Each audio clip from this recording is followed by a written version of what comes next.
In today's video, I'm going to teach you how to download and set up Yahoo Mail on your iPad. Whether you're switching devices or just want access to your emails on the go, I'll guide you through the steps to get Yahoo Mail up and running smoothly on your device. To get started, we need to open the App Store on your iPad. You'll find the App Store icon on your home screen. It looks like a blue square with a white A on it. Tap on this icon and it will launch the application store where you can find apps for everything you might need. Once you're in the App Store, you'll notice several tabs at the bottom of the screen.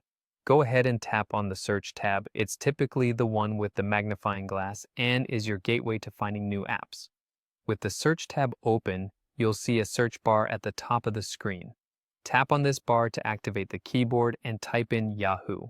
Once you've done that, tap the search icon on your keyboard, usually found at the bottom right corner of your screen, to start the search. You'll see a list of search results, and we're specifically looking for the Yahoo Mail app. It usually stands out with a blue icon featuring a white envelope. Tap on the app to get more details. This screen provides you with more information about what the app can do and reviews from other users. Now, to download the app, look for the Get button on this details page. If you've downloaded Yahoo Mail before, you might see a cloud icon instead. Tap that Get or Cloud button and the download will commence immediately. If your device prompts you for permission to proceed with the installation, you'll need to confirm. This is often done through your Apple ID password, Face ID, or Touch ID, depending on your iPad's settings. Once the download and installation process is complete, you can launch the Yahoo Mail app by tapping Open on the App Store page. Alternatively, you can find its icon added to your home screen.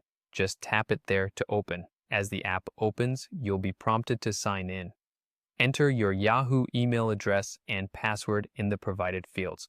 Remember, it's always a good idea to ensure your login credentials are correct to avoid any login issues. After entering your details, tap the Sign In button and you'll have access to your emails right from your iPad. There you have it, a straightforward way to download, install, and sign into Yahoo Mail on your iPad. I hope you found this video helpful and you're now ready to manage your emails efficiently. Thanks for watching and see you in the next one.